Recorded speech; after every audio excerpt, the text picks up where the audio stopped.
कुछ जो average students होते हैं, है ना, तो उन क्या वो एवरेज स्टूडेंट भी अच्छे डॉक्टर बन सकते हैं? तो of course why not, hmm, not होता है ठीक, लेकिन वहीं से एक अच्छा डॉक्टर बनने का शुरुआत टर्निंग होता पॉइंट होता है, वहीं वो से आपकी turning point है। लाइफ की टर्निंग पॉइंट होती सही है। बात। Hello everyone, so welcome to this another video. My name is Priyanshu Sharma and I am final year medical student in Bangladesh. So आपने थंबनेल देख के तो आप समझ ही गए होंगे, क्योंकि आज का जो वीडियो का जो टॉपिक है वो ही एक डिफरेंट टॉपिक है और आपको इस वीडियो के जरिए बहुत कुछ सीखने को मिलेगा और बहुत कुछ इंफॉर्मेशन आपको एमबीबीएस इन बांग्लादेश से रिलेटेड, इंटर्न लाइफ से रिलेटेड, एंड जो स्टूडेंट्स बेसिकली एक जो मेरे को क्वेश्चन रिपीटेडली मिल रहा है कि गैप पीरियड होता है जिसमें आपने एडमिशन ले लिया और अब जो जिस दिन से कॉलेज में आप यहाँ बांग्लादेश में आओगे, इस बीच में स्टूडेंट्स का रिपीटेडली क्वेश्चन होता है कि क्या करें। तो इसके बारे में भी आपको वीडियो के एंड में एक सॉल्यूशन हमने बनाया है। कुछ ना कुछ हमने भी ऑब्वियसली बीइंग सीनियर, तो उस हिसाब से हमने सोचा है कि आने वाले जो स्टूडेंट्स हैं या फिर जो एक्चुअली यहाँ पे भी पढ़ रहे हैं, तो सबके लिए हमने ट्राई किया है एक छोटा सा सॉल्यूशन निकालने का। वो वीडियो के एंड में आपको जानने को मिलेगा।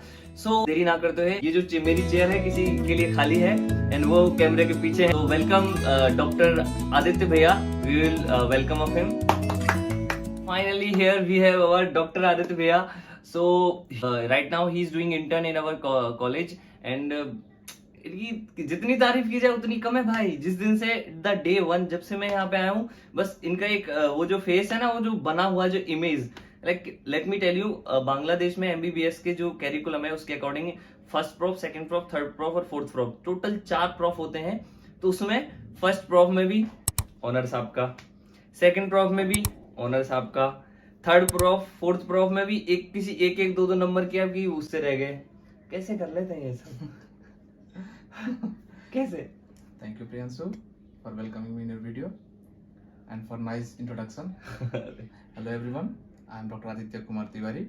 बाकी सारी इंट्रोडक्शन तो मेरे भाई ने दे ही दी आप लोगों तो को। भैया आज का जो अपना टॉपिक है, एक्चुअली हमारा ये जो वीडियो बनाने का पर्पस है, तो ये है कि एक मतलब कुछ स्टूडेंट्स को एक फेस दिखाया जाए कि आपने तो एमबीबीएस का एक फेस कंप्लीट कर लिया है। जो एक स्टूडेंट लाइफ थी उससे आप निकल चुके हैं, तो अब आप एक डॉक्टर वाली लाइफ में और इंटर्न वाली, राइट नाउ आप इंटर्न कर रहे हैं, तो उस लाइफ में आप एंटर कर चुके हैं। मतलब मैं बहुत क्यूरियस हूँ इस बात के लिए। फील आ जाता है ना ये स्टेप डाल के, वो इंटर्न की लाइफ कैसी होती है? इंटर्न की लाइफ बेसिकली ऑब्वियसली बहुत सारा प्राउड फील होता है। हाँ कि इतना स्ट्रगल करने के बाद, मेडिकल इज ऑफ कोर्स बहुत स्ट्रगल होता है उसमें जी। इतना स्ट्रगल करने के बाद आप कुछ अचीवमेंट करते हो, आप अपने नाम के आगे जो आपका जो ड्रीम है डॉक्टर लगाना, एग्जैक्टली, वो आप डॉक्टर लगाते हो। फिर उसके बाद आप फील्ड में जाते हो, फील्ड में जाते हैं आप हॉस्पिटल में आप वर्क करते हो, जो आपका ड्रीम रहता है स्टार्टिंग से ही, जो आप करना चाहते हो। तो ऑफ कोर्स प्राउड फील होता है एंड बहुत सारा आपके ऊपर अलग सा प्रेशर आता है। प्रेशर इन केस आपको जो जिसमें मिलता है, सपोज आप अभी मेडिकल स्टूडेंट हो, आपके पास एक ही काम है, पढ़ना है। एग्जैक्टली, आपको पढ़ना है बस। बट जब आप पढ़ लेते हो, जब आप डॉक्टर बन जाते हो, फिर आपके ऊपर जो रिस्पॉन्सिबिलिटी आती है वो होती है लाइफ सेविंग रिस्पॉन्सिबिलिटी आती है। तो अभी आप इंटर्न में गए तो आप तो हो गए जूनियर डॉक्टर, उसमें जूनियर से आपके काउंट करोगे, लेकिन आपका जो उसमें योगदान रहेगा वो सबसे बेस्ट रहेगा। क्योंकि जो हमारे प्रोफेसर है, जो हमारे जो डॉक्टर्स, जो सीनियर्स है, वो तो हर टाइम पेशेंट के साथ नहीं रहते, लेकिन आप ही वो पेशेंट के पर्सनल डॉक्टर। Exactly. जो आपको जितना आपका ड्यूटी का ड्यूरेशन है, उतना टाइम आप पेशेंट के साथ ही रहते हो। सो आपको पता होता है कि पेशेंट का डे टू डे एक्टिविटीज कैसा जा रहा है, हॉस्पिटल में जितना दिन एडमिट है उसका टाइम कैसे जा रहा है, वो आपको पता होता है। सो ये टोटल रिस्पॉन्सिबिलिटी भी आपके ऊपर होती है। सो ये रिस्पॉन्सिबिलिटी का भार भी आपके कंधे पे आ जाता है जब आपके नाम के आगे डॉक्टर लग जाता है। ये पहला रेस्पॉन्सिबिलिटी है जो एक इंटर्न में आते ही आपके ऊपर आता है जी। तो लाइक ओवरऑल लाइफ कैसी रहती है कि सडनली मतलब चेंजेस होता है ना, आप एक इंटर्न लाइफ में गए, नॉर्मली सडन वो चेंजेस के बारे में तो हम खैर बाद में बात करेंगे। पहले मैं जानना चाहता हूँ कि आपकी लाइफ कैसी चल रही है। एक तो देना कि अब जैसे हम है आराम से क्लास बंक कर रहे हैं, कभी कभी कोई प्रॉक्सी लगा रहा है ना, और सामने वाला आया भाई क्लास चल रहा है, अरे यार आज क्लास जाने का मन नहीं है। तो ओवरऑल एक स्टूडेंट की लाइफ ऐसी होती है, क्योंकि देखो डॉक्टर कितना भी बड़ा रहा हो, मेरा ये मानना कितना भी बड़ा डॉक्टर रहा हो, बट लाइफ में वो मेडिकल स्टूडेंट तो था। और स्टूडेंट जो होता है, तो स्टूडेंट की लाइफ तो यार रहा, अब मेरे से पूछो ना, और वो भी बैचलर, वो भी बैचलर। तो बैचलर की लाइफ से एक डॉक्टर की लाइफ, अभी आपकी लाइफ में सब कैसा चल रहा है वो आप बताइए थोड़ा। मेन जब हम स्टूडेंट थे, एज यूजुअल नॉर्मल स्टूडेंट ही थे, है ना, तो हमने भी वो सारे एंजॉय किए जो सब करते हैं। लेकिन जब आप एक डॉक्टर हो गए हो, जब आपके ऊपर रिस्पॉन्सिबिलिटी आ गई है, फिर आपको जो आपका जो फ्रीडम था पहले वाला, वो आपको कट ऑफ करना पड़ेगा। हमने तो ये सुना है कि इंटर्न में लाइफ में मजे ही मजे हैं, क्योंकि पढ़ना नहीं पड़ता, आइटम देने नहीं पड़ते, ये नहीं करना पढ़ना नहीं पड़ता है, ये प्लस पॉइंट है, लेकिन उससे भी ज्यादा पॉइंट ये है कि आपके ऊपर अब रिस्पॉन्सिबिलिटी आ गई है। आप पहले नहीं पढ़ोगे तो कोई बात नहीं, हम कल पढ़ लेंगे, कल पढ़ लेंगे, लेकिन आप ड्यूटी अगर आज नहीं गए, वो पेशेंट को आपने नहीं देखा, ठीक, तो कल को जो अगर सर आएंगे वहां उसको देखने के लिए, तो उसको जो कल उसके पीरियड में क्या हुआ उसके साथ, इसके बारे में तो सर को नहीं पता। तो ये अपडेट तो आप उसको जनाए नहीं। अगर इस सिचुएशन में, इस टाइम में अगर वो पेशेंट क्रिटिकल हो जाए, खराब हो जाए, तो आप ये जिम्मेदारी पूरी आपकी है। अगर वो पेशेंट ऊपर वाला ना करे, कहीं उसकी कुछ खराब हो गया, फिर तो आप उस रिग्रेट से कभी नहीं उतर पाएंगे। सो इससे अच्छा है, सो हम लोग अभी बंक नहीं कर सकते, प्रॉपर ड्यूटी जाना पड़ता है, प्रॉपर फॉलो अप भी देना पड़ता है, टोटल जो पेशेंट के साथ जो day to day activity total करना पड़ता है। So enjoy, of course enjoy है, उसमें भी एक इंजॉय अलग मजा होता है, क्योंकि जब आप अंदर जाते हो आपको सब लोग डॉक्टर डॉक्टर करके बुलाते हैं, डॉक्टर साहब इधर आइए, ये मेरा देख दीजिए, ये कर दीजिए, वो कर दीजिए। जो पहले हम स्टूडेंट थे उस टाइम हम लोगों को कोई भाव नहीं देता था। जो पेशेंट के पास जाते थे वो तो स्टूडेंट्स है, थोड़ा बहुत बोल के निकल जाते थे, लेकिन अब वही लोग हम लोग को खुद ही बुलाते हैं, अपने केबिन में बुलाते हैं, एक बार थोड़ा ये देख दीजिए, ये दवा कब चलेगा, ये चलेगा कि नहीं चलेगा, अब कैसी सिचुएशन है, तो आपको ये डील करने में बहुत आनंद आता है, पूरा इज्जत बढ़ गया है, अलग से स्थान एकदम वहां पहुंच गए हो। पूरा अपन को चाहिए फुल इज्जत इंटर्न में आने के बाद। सो भैया, my next question is like, how much you gain being a med student to as a intern life. तो आपने जो बुक्स का एक जो नॉलेज था, और एक अभी जो राइट नाउ आप जो एक रियल लाइफ का जो एक नॉलेज जो आपको मिलता है, तो उसमें क्या डिफरेंसेस है? क्योंकि मतलब एक क्यूरियोसिटी है ये वाली। तो बेसिकली जो हम बुक्स में पढ़ते हैं उसी को हम लोग को पढ़ाया भी जाता है, सिखाया भी जाता है कि इसमें रियलिस्टिक में आपको इसको अप्लाई करना है। एग्जैक्टली। तो जब हम एज अ इंटर्न डॉक्टर जब हम फील्ड में जाते हैं, तो हम जब वहाँ पे जो केसेस देखते हैं, वो केसेस को हम लोग सपोज स्टार्टिंग में बायोकेमिस्ट्री पढ़ा, फिजियोलॉजी पढ़ा, एनाटॉमी पढ़ा, है ना, फिर अपन बाकी जितने भी सब्जेक्ट्स है इन सबको बारे में पढ़ा हमने, वहां पे जाकर वो डिजीज रिलेटेड हम लोग पूरा उसको पता होता है। तो सपोज उसका कोई बायोकेमिकल कोई चेंज हो रहा है कि नहीं हो रहा है, सपोज कोई पेशेंट को डायरिया हो रहा है, उसके इलेक्ट्रोलाइट देखते हैं, तो इलेक्ट्रोलाइट कहाँ गया, बायोकेमिस्ट्री में आ गया, ठीक। तो ये सब का एप्लीकेशन है उसमें, सबका एप्लीकेशन। और अभी जितना हम लोग पढ़ा है उसका टोटल यूज उसमें रियल लाइफ में टोटल यूज, जस्ट आपको बिहेवियर में उसको लाना है, आपको बिहेवियर में उसको यूज करना है। जो पहले ऐसा हो रहा था कि पहले हम उन चीजों को रट रहे थे, एक्सपीरियंस हो जाता है। आप एक ही पेशेंट को, आपके पास अगर कोई हाइपरटेंशन का पेशेंट आता है तो आप उसका एंटी हाइपरटेंसिव प्रिस्क्रिप्शन करते हो उसको। एक पेशेंट आया आपके पास, आपने उसको लिख दिया, आपको सपोज याद नहीं रहा, आपने बुक्स खोली, फोन खोला, जिसमें से भी देख के आपने प्रिस्क्राइब किया, है ना, जो कि नहीं करना चाहिए। अब आपके पास 3-4 पेशेंट एक दिन में आते हैं, तो आपको ऑब्वियस सी बात मेमोराइज हो जाएगी। तो ये हम लोग ये नहीं भूल पाते, एज एक्सपीरियंस से याद, एक्सपीरियंस है। So actually medical life is almost experience के ऊपर डिपेंड करता है, टोटल एक्सपीरियंस पे। वो कितना भी आप बुक से पढ़ लो, आप एक अच्छे डॉक्टर नहीं हो सकते, लेकिन आपको फील्ड में आपको जब तक नहीं उतरना पड़ेगा, जब तक आपको एक, बट इसके लिए आपको एक अच्छा हॉस्पिटल होना चाहिए, अच्छे पेशेंट्स होना चाहिए, और क्या क्या चीजें, एक अच्छा मतलब एक्सपीरियंस जैसे मिले एक डॉक्टर को। जो स्टूडेंट्स अपने आते हैं, तो जैसे हम ही हो गए, या फिर बहुत सारे स्टूडेंट्स हैं जो थोड़े से वीक जो कॉलेजेस होते हैं उनमें एडमिशन हो जाता है उनका। एक्चुअली हो क्या जाता है, कुछ करवा देते हैं उन लोगों का, कुछ जस्ट रीजन जो भी हो, तो क्या लॉसेस देखने को उनको मिल जाते हैं। क्या एक अच्छा हॉस्पिटल होना चाहिए, अच्छे हॉस्पिटल में कैसे पेशेंट होने चाहिए, है ना, और किस तरह की प्रॉपर एक उनको नॉलेज मिलनी चाहिए, तो उसमें उनको कैसे लॉस और कैसे प्रॉफिट होता है स्टूडेंट्स को, वो आप थोड़ा। सबसे पहली बात तो ये, जब हम अपना जर्नी जब स्टार्ट करते हैं, फर्स्ट में जब हम लोग अपना 11-12 जब कंप्लीट करते हैं, मैक्सिमम बच्चे प्रिपरेशन में जाते हैं, प्रिपरेशन करने के बाद हम लोग अपना एग्जाम देते हैं। एग्जाम में किसी का होता है सिलेक्शन, किसी का नहीं होता सिलेक्शन, लेकिन जो हमारा जो गोल रहता है कि हम लोग को मेडिकल स्टूडेंट बनना है और डॉक्टर बनना है हमें, तो ये गोल जब सेट रहता है, तो कहीं भी हो, सब मेडिकल सब जगह एक ही है। सब जगह जो बुखार है तो उसको बुखार ही बोलते हैं, सब फीवर ही बोलते हैं, और कुछ नहीं बोलते नहीं वहां पे, ठीक। तो अपन जब सेट कर लेते हैं उसको कि हाँ मुझे अब ये करना है, तो हम क्या करते हैं, हम ढूंढते हैं कि हम हमारा ये टारगेट तक पहुंचने के लिए हम क्या करें। हम क्या करते हैं, अब सपोज हमारे इंडिया में नहीं हुआ, हमारा जो हमारा नेटिव कंट्री था उसमें नहीं हुआ, हम क्या करते हैं, फॉरेन में अप्लाई करते हैं। फॉरेन में क्या करते हैं, हम जाते हैं कंसल्टेंट घूमते हैं, या फिर कोई हमें मिल जाता है रास्ते में जो हमें पकड़ के वहां तक ले जाता है, गली गली में वही है, हमें पकड़ के जो वहां तक ले जाते हैं, फिर उनको हम मेडियोकर बोलते हैं, जो वहां तक पकड़ के ले गए। फिर वहां ले जाने के बाद फिर हमें उस तरह से मैनिपुलेट किया जाता है, काउंसिल किया जाता है, ठीक।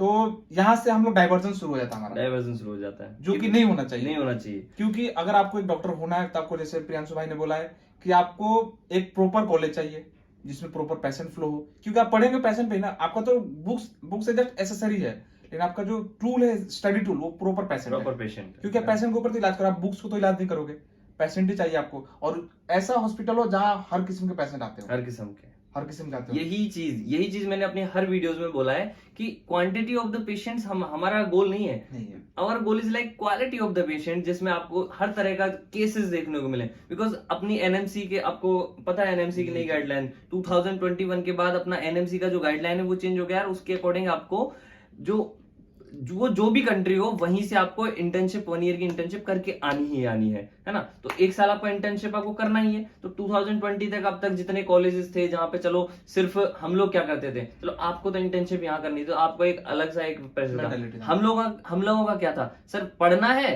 निकल जाना है, और पढ़ाई तो बांग्लादेश के हर कॉलेज में ऐसी हो ही रही है जैसे, उसमें क्या है। लेकिन अब कंडीशंस चेंज हो चुकी हैं, और कंडीशंस ये है कि अब आपको इंटर्नशिप करनी है, और इंटर्नशिप करनी है तो अब एनएमसी का एग्जाम हमारा किस तरह से कंडक्ट होगा। अब तक तो उनका माइंडसेट ये था कि चलो वो बिना इंटर्नशिप के आ रहे हैं, वो कुछ इंटर्नशिप करके आ रहे हैं, तो उसी हिसाब से एग्जाम होता था। अब डायरेक्ट इमेज बेस्ड क्वेश्चन आ रहे हैं, सारे के सिनेरियो आ रहे हैं। इमेज बेस्ड क्वेश्चन में आपको देखना है, क्वेश्चन भी खुद भी समझना है, आंसर भी खुद करना है उसका।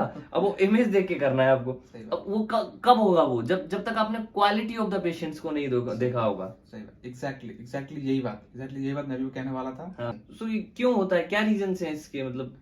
तो इसके रीजन बेसिकली ये है, जैसे हम लोग भी स्टार्टिंग से ऐसे हम लोग प्रिपरेशन करने के बाद हमारे एडमिशन के लिए हम ब्रोकर्स के पास गए, तो वहां पे हम लोग को मीडियोकर भी मिले, ठीक। तो हम सबको यही सलाह देना चाहते हैं कि जैसे कि आपको कोई भी कॉलेज में एडमिशन लेना है तो आप डायरेक्ट उसके पास जाइए जो डायरेक्ट कॉलेज से लिंक्ड है, कोई मीडियोकर ना हो बीच में। आपके कॉलेज के पास, जिसके पास जैसे कि प्रियांशु है, यहाँ पे इसके कॉलेज में है, खुद ही प्रेजेंट है ये, तो आपको अगर कोई भी प्रॉब्लम आ रही है, आगे से गाइडेंस मिलना इज द बेस्ट। गाइडेंस मिलना इज द बेस्ट, क्योंकि आपको पता भी नहीं होता ना, आप ब्लाइंड होते हो, क्योंकि आपको बस ये पता था कि आपको डॉक्टर बनना है, लेकिन कैसे पढ़ना है, कौन से बुक्स पढ़ना है, क्या करना है, कहाँ पे जाना है, कहाँ पे रहना, आपको तो नहीं पता। नहीं बात। तो जो आपको जो मीडियोकर मिलेगा वो तो आपको एजेंट के पास देकर चला जाएगा, तो ना आपको एजेंट पहचानता है, ना मीडियोकर को आप जानते हो, ना कॉलेज एजेंट को पहचानता है। फिर यही तो होता है। भी कॉल आते हैं तो मैं उनको कभी नहीं कहता कि वो कहते हैं भैया आप करवा दो, मैं क्यों करवाऊं भाई, I am not the consultant. Consultant is the person जिसका कॉलेज के साथ डायरेक्ट कनेक्शन होता है ना, और आपको उसी के थ्रू लेना चाहिए, क्योंकि जिसका डायरेक्ट कनेक्शन होता है तो आपको कभी भी कोई भी प्रॉब्लम आ रही है, कितनी छोटी, अब कितनी प्रॉब्लम्स आती हैं हमें, कितनी प्रॉब्लम्स हमें झेलनी पड़ती है यहाँ, लेके हम तुरंत फोन करते हैं, सर हमारा ये करवा दो, सर हमारा ये करवा दो। उनको कौन सॉल्व करेगा उनको? तो यही मैं कहना चाहता हूँ कि अगर आपको आना है कहीं भी, तो आप ऑथोराइज्ड जो कंसल्टेंट है, जो ऑथोराइज्ड है, उनके थ्रू आए, बीच में मीडियोकर या फिर जो अलग जो एजेंट खोल के रखे हैं, इनके पास ना जाना ही बेटर होगा। तब आप एक प्रॉपर जगह पे जा सकते हो, आपको प्रॉपर गाइडेंस मिल सकता है ना, तो ये करना बेटर रहेगा। एग्जैक्टली। आप ऑथोराइज्ड के पास जाइए, ऑथोराइज्ड को देखिए, वहां से आप आना आपको बेटर रहेगा। और रह के बाद अगर आपको कोई सीनियर आगे से मिल रहा है, जैसे कि अभी आप लोग गैप में बैठे हैं, तो अगर जैसे कि अभी वहां पे हम जाएंगे जहां पर डेस्टिनेशन है, वहां पे क्या है, कैसा है, क्या चीज चल रहा है वहां पे, तो वो सब अगर आपको पहले से पता हो, then you will be prepared. आपको कौन से बुक्स पढ़ने, कितना पैसा लगेगा आपको, कौन से बुक्स पढ़ने, आपको कौन सा चैप्टर है उसमें, है ना, हमें कितना लेवल तक स्टडी करना होता है, कितना हार्ड जाना पड़ता है, या फिर कितने ब्रेक्स मिलते हैं, ये सब चीज अगर आपको पहले से पता हो, देन मुझे लगता है कि बेटर इजी हो जाता है। मैं अगर मेरा ही एग्जांपल दूं, 6 महीने आया, तो मैं आपको एक सच बात बताऊं, अगर हमारे टीचर ना देखें इस बात को, मेरे को 6 महीने तक ये नहीं पता कि जो ट्यूटोरियल क्लास चल रही है उसमें जो हमें पढ़ाया जा रहा है, फिर वो जो लेक्चर क्लास एनाटॉमी के एचओडीज हैं वो ले रहे हैं, वो ले क्यों रहे हैं, मेरे को ये तक समझ नहीं आया। क्योंकि ट्यूटोरियल में भी तो वही पढ़ा रहे हैं, उसका हम डेली आइटम दे रहे हैं, तो वो लेक्चर किस बात का हो रहा है जिसका हमें आइटम ही नहीं हो रहा, कुछ भी एग्जाम ही नहीं हो रहा उस लेक्चर का। तो यही बोल रहा हूँ अगर आगे से आपको पता होता है ये सब बात, तो आपको दिक्कत नहीं आती, क्योंकि आपको पहले से प्रिपेयर रहते मेंटली कि मुझे जाना है यहाँ पे लेक्चर्स होते हैं जिसमें ये टॉपिक पढ़ाया जाता है, फिर उसके रिलेटेड नहीं अलग कुछ होता है आइटम्स में, यहाँ पे हमें ट्यूटोरियल में पढ़ाया जाता है, तो ये सब चीज डिफरेंस होते हैं। ये अगर आपको पहले से पता होता है आपको ये दिक्कत नहीं आती। आप पहले से आते अपना लेक्चर करते, ट्यूटोरियल करते, चले जाते। मैं अपना बताऊं, मेरे को पता नहीं था एक बिल्डिंग कहाँ से दूसरी बिल्डिंग कहाँ पे जाना है। एग्जैक्टली वही तो होता है, सारे लेक्चर्स मिस हुए हैं। पता नहीं शुरू पूरा 1 महीना का तो मैं पता है किस पे वो जो व्हाइट एप्रन पहने हुए ना, मेरे क्लास वालों को पहचाना, मैंने मेरी क्लास वालों को पहचाना कि यार ये जा जाएंगे निकल जाऊंगा। तो इसलिए आगे से आपको जाना रखना कि ये यही बेटर है। अगर आपको कोई गाइडेंस आगे से कोई दे रहा है, अगर आप अभी फ्री से बैठे हो, अभी आपको कोई काम नहीं, तो आप गाइडेंस ले लो, जब वहां पे जाना ही मुझे, जब जाना ही अपनी मेंटालिटी सेट हो गया है तो आप क्यों ना उस चीज के बारे में आगे से जान के हाँ, रखा जाए correct. ताकि वहां जाने के बाद हमें इजी हो जाए। सो भैया माय नेक्स्ट क्वेश्चन इज कि एक मेडिकल स्टूडेंट से डॉक्टर होने के बाद, है ना, आपने अभी तक तो बताया था कि जो एजुकेटरी जो चेंजेस हैं, वो एजुकेटरी जो चेंजेस आ रहे हैं वो तो एक लाइक एक इमोशनल, और अगर कुछ देखा जाए तो क्या बिहेवियर वाइज क्या चेंजेस आते हैं, वो थोड़ा सा आप बताइए। तो बिहेवियर वाइज आपको जैसे कि एक मेड स्टूडेंट होते हो, जब आप इजीली अपना पढ़ रहे हो, अपना आइटम दे रहे हो, टीचर्स का जो इंप्रेशन है वही तक इनफ है। लेकिन जब आप वर्क फील्ड में जाते हो, वहां पे जाते हो, आप पेशेंट के पास जब जाते हो, वहां पे जाने के बाद आपके ऊपर जो पेशेंट का जो ट्रस्ट होता है, जैसे आप उसके पास जाते हो, उनको बिलीव होता है कि यस इनके पास कुछ होगा जो ये मुझे देंगे जिसकी वजह से मैं ठीक हो जाऊंगा, या फिर वो मेडिसिन हो या फिर वो आपका वर्ड्स हो, है ना। तो आप उनको जैसे सलाह दोगे, कोई सा भी ओपिनियन वो पूरा मानेंगे आपके, मानेगा बंद करके वो विश्वास तो करेगा। जैसे कि आप उनको ओपिनियन कुछ दे रहे हो, है ना, अगर या फिर वो आपसे कुछ पूछ रहे हैं, आपको आंसर नहीं पता हो, तो वहां पे आपको बहुत हर्ट होगा। ईगो हर्ट होता है। ईगो तो नहीं, जस्ट आपको फीलिंग हर्ट होगा कि यार ये वो सामने वाला मेरे से कुछ एक्सपेक्टेशन रख रहा है, और ऑफ कोर्स मेरे एप्रोन और मेरे स्टेथोस्कोप और मेरे जो नेम टैग है, ठीक, उस पे वो ट्रस्ट कर रहा है, जो कि मेरे पास नहीं पता है, जो कि मेरे को वो ट्रस्ट वर्दी नहीं लग रहा हूं मैं, है ना। तो वहां पे हम मात खा जाते हैं, तो वहां पे हमें हर्ट होता है, ठीक, लेकिन वहीं से अच्छा डॉक्टर बनने का टर्निंग पॉइंट होता है, वो आपकी लाइफ की टर्निंग पॉइंट होती है। बात है। जैसे हम जाते हैं, हमसे कोई अगर कुछ पूछे, अगर हमें नहीं आ रहा हो, है ना, तो हम उसके बारे में पूरा खोज छानबीन कर देते हैं, क्योंकि उसने हमसे पूछा एक्सपेक्टेशन लेके, और हमें नहीं पता है, हम उसको नहीं बता पाए, उसमें हमें बहुत शर्मिंदगी फील होती है। तो हम क्या करते हैं, हम उसके बारे में सारा रिसर्च करते हैं, और पर्टिकुलर उस चीज को लेके हम उसमें मास्टर तो हो ही जाते हैं, उसमें मास्टर हो जाते हैं। एग्जैक्टली, ये तो है कि जब हम कल उसको फेस करें, तो हमसे जो भी कुछ पूछे, जितना भी ट्रस्ट से पूछे, हम उसको इजीली रिप्लाई दे सके, या फिर हम उसको प्लीज कर सके।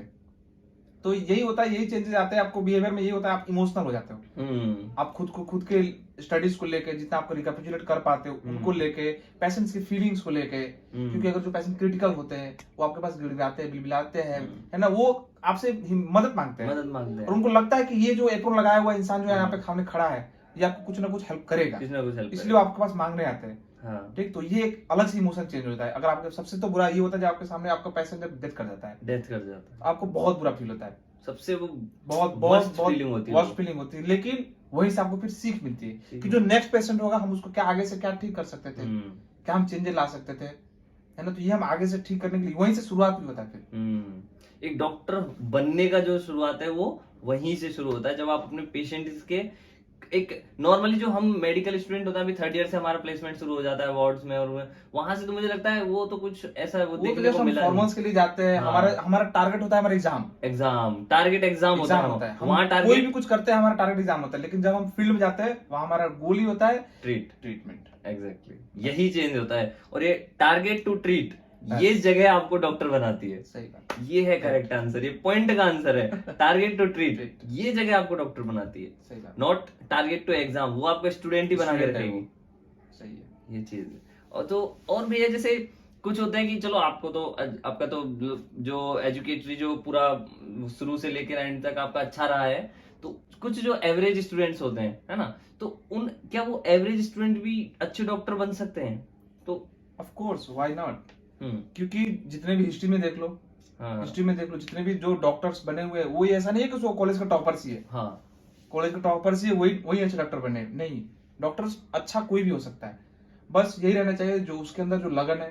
सपोज आपने मेडिकल स्टूडेंट, आपने अच्छे से नहीं पढ़ा, या फिर आपको उतनी कैपेबिलिटी नहीं, हो सकता है, सबका चेंज है, सबका अलग अलग दिमाग होता है।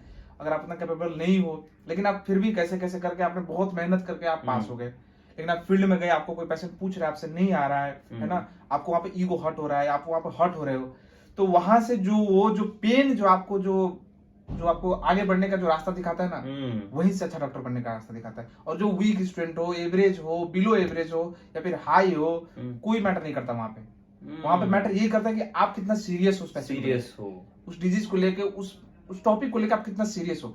अगर वीक स्टूडेंट हो, चलो एवरेज स्टूडेंट हो, आप वहां पे गए, आपने वहां पे बोलते चलो कोई बात नहीं, पूछा ही तो है, अगर आप उसको दिल से नहीं लोगे, फील नहीं करोगे उसको कि वो पेशेंट क्या फील कर, अगर आप उस जगह पे आपका पेरेंट्स होते, आपके कोई रिलेटिव्स होता, वही चीज अगर कोई और डॉक्टर होता, आप उससे पूछते, वो ना दे पाता, तो आप कैसा फील करते?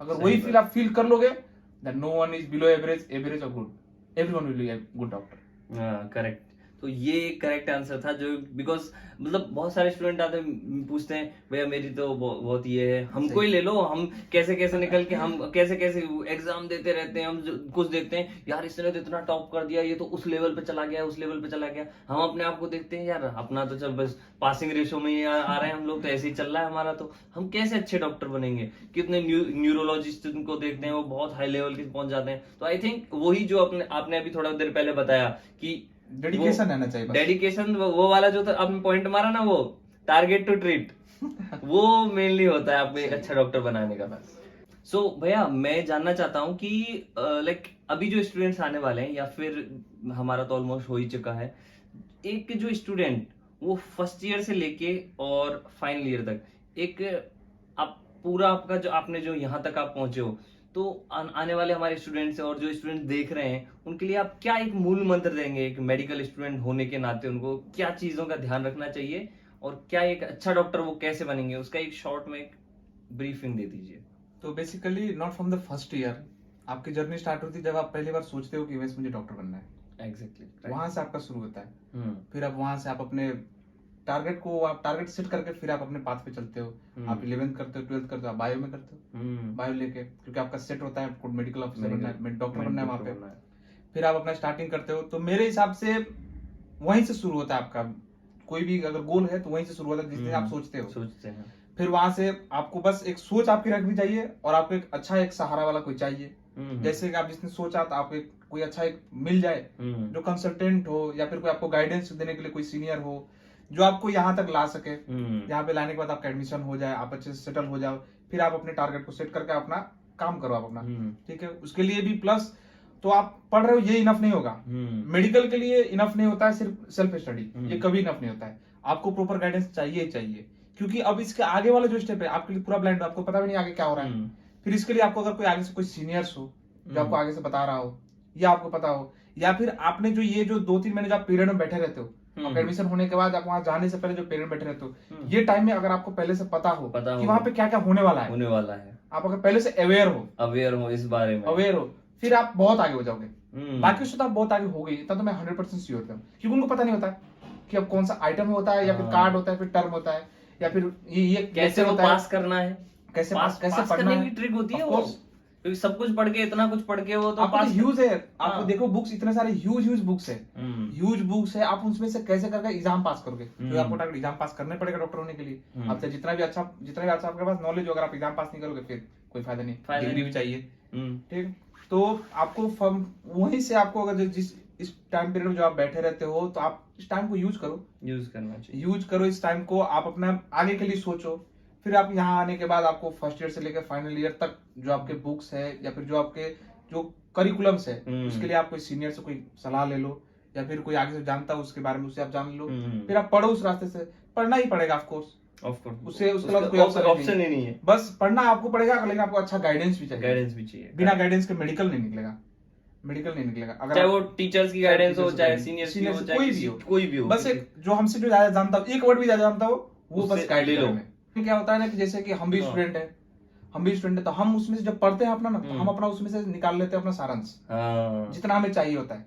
तो हम जैसे इमीडिएट जैसे जूनियर्स को बताते हैं, या फिर किसी को बताते हैं जो अपने जो बिलो है उनको, जब हम बताते हैं तो हम अपना वाला बताते हैं। अपना वाला बुक्स तो आप लिखा ही है, बुक्स में तो खुद से पढ़ लो, कोई भी पढ़ लेगा। लेकिन जब आप सीनियर्स के पास जाते हो तो वही गाइडेंस आपको चाहिए ना, कि आपने क्या पढ़ा था इसमें से, आपको कैसे ही चीज याद रहा, सबसे मेन चीज याद रहा। तो लाइन टू लाइन हम पढ़ते जा रहे हैं, समझ ही नहीं आ रहा है हो क्या रहा है इसमें, आधा टाइम तो उसको यही समझने में चलाता है हो क्या रहा है। उसके बाद आपने जब वो पूरा केस समझा दिया कि इस तरह पेशेंट आएगा, इस तरह से ये होगा, आपने पूरा केस समझा दिया कि इस तरह चीफ कंप्लेंट्स में ये लिखना है, कौन सी हिस्ट्री पहले लेनी है, मेंस्ट्रुअल वाली लेनी है, आगे लेनी है, ऑब्स्टेट्रिक पहले आगे लेनी है, क्यों लेनी है, वो सारी चीजें तो सॉल्यूशन आपने बोल ही दिए। अब बचा कुचा क्या रहा, बचा मेरे को पढ़ना है, कॉज पढ़ना है, आपका ट्रीटमेंट का मैनेजमेंट होएगा, वो सारी चीजें पढ़नी है। अब ये कि हम एक रोड मैप देते हैं, road map exactly, road map हम आपको दे दिए। अब बस आपको क्या चलना ही तो है, ये काफी हेल्पफुल। लेकिन अगर आपके पास रोड मैप ही नहीं है, आप तो खो जाओगे, 100% खो जाओगे। लेकिन आपको एक मैप दे दिया गया, कि आपको बस यहाँ से यहाँ यहाँ जाना पे- है और ऐसे रास्ते में जाना ऐसे है। रास्ते से तो जाना बस सिंपल सिंपल हो जाता तो बस ये रास्ता देता है कौन है, वो वहीं से शुरू होता है फ्रॉम द फर्स्ट डे से।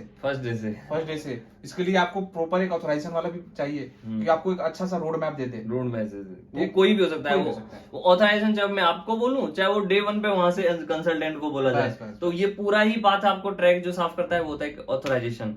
सो थैंक यू वेरी मच, जितना भी आपको थैंक यू बोला जाए इसके लिए, क्योंकि ये जो इतनी हमने एक्चुअली कोई भी कुछ भी प्लान नहीं किया, मैंने जस्ट कुछ क्वेश्चन सोचे थे कि भैया से मैं क्या क्या पूछूंगा, लेकिन इतना कुछ हमने उन क्वेश्चंस का मैंने भी नहीं एक्सपेक्ट नहीं किया ऐसा ऐसा आंसर्स मिलेगा, ऐसा इतना कुछ हेल्पफुल इस वीडियो के जरिए हमें आपने दिया है। Thank you very much. और आपका जो टाइम मैंने लिया है उसके लिए और ज्यादा थैंक यू। वैसे ही मैं आपका पढ़ाने के लिए बहुत सारा टाइम ले लेता हूँ, ऊपर से इसके लिए मैंने आपका टाइम ले लिया, तो उसके लिए थोड़ा सा सॉरी आपसे। Thank you Priyanshu. Have a nice day. Thank you. So I hope आपको वीडियो काफी इंफॉर्मेटिव लगा होगा, क्योंकि इस वीडियो में हमने जितना भी बोला जाए उससे कहीं ज्यादा इंफॉर्मेशन को हमने इसमें इंक्लूड किया है, काफी कुछ एक्स्ट्रा भैया ने बताया। सो मेरा प्लान था कि अब जो स्टूडेंट्स मेरे से रिपीटेडली क्वेश्चंस पूछ रहे हैं कि भैया इसमें क्या करूं, क्या पढ़ूं, क्या नहीं पढ़ूं, so there is a plan for you guys. मैं टेलीग्राम की एक लिंक है वो मैं आपको डिस्क्रिप्शन में दे दूंगा, तो आपको वो जो टेलीग्राम का जो चैनल है उसको ज्वाइन करना है, अपना ज्वाइन करना है। इंस्ट्रक्शन आपको दे दिया जाएगा, नाम और जिस जगह से आप हो वो आपको एडिट करके उसमें रखना है और उस टेलीग्राम में आपको ऐड होता जाना है। Then from the November 15th we gonna start like sessions. हमारा प्लान है कि जूम पे हम एक मीटिंग अटेंड करेंगे और उस मीटिंग में हम लाइक हफ्ते में 2 दिन क्लास ले लिया, तो हफ्ते में 2 दिन क्लासेस में भैया ने आपको बांग्ला की थोड़ा सा नॉलेज हो गया, देन एक बायोकेमिस्ट्री कैसे पढ़ना है, एनाटॉमी कैसे पढ़ना है, क्या पढ़ना है, किस बुक से कितना हद तक पढ़ना है, किस तरह से आपको वाइवा देना है, किस तरह से आपको प्रेजेंट करना है। हाँ, तो एक वो जो इन्होंने जो पूरा एमबीबीएस में इन्होंने जो कलेक्ट किया है, तो भैया आपको जैसे ऑब्वियसली मैं तो सीखता ही रहता हूं यहाँ पे, तो आप भी आने वाले हो, तो आप भी इस 2-3 महीने 4 महीने जो आप मेरे से बार बार पूछते रहते हो भैया क्या करें इस पीरियड में क्या करें, तो this is first time. I think ये कभी भी नहीं हुआ, होता भी नहीं है कहीं पे भी। तो ये मैं तुम्हारे लिए शुरू करने वाला हूं, तो आप जो टेलीग्राम की जो लिंक है वो फिलहाल ज्वाइन कर लीजिए। उसके बाद आने वाले टाइम में हम क्या क्या करने वाले हैं, किस तरह से उसको उसका छोटा सा एक सब्सक्रिप्शन भी रखा जाएगा ऑब्वियसली, तो उस हिसाब से फिर हम लोग क्या करेंगे उसको आगे प्रोसेस करेंगे। लेकिन तब तक आप ज्वाइन कीजिए, 15th November से वी विल स्टार्ट इट। सो आपको आगे इसके बारे में पूरी इंफॉर्मेशन दे दी जाएगी। और भी बहुत कोई क्वेरीज आपकी रह गई हैं, then there is my WhatsApp number and my Instagram link over there, you can go and you can follow me. Instagram पे मैं नॉर्मली अपडेट्स देता रहता हूं चीजों की, तो आप मेरे इंस्टाग्राम पे मेरे को फॉलो कर लीजिए। एंड आई होप आपको सब कुछ काफी इंफॉर्मेटिव लगा हो। And that's end of the day, and thank you very much to watching my video till here, and don't forget to hit the like button and keep subscribe my channel. Thank you.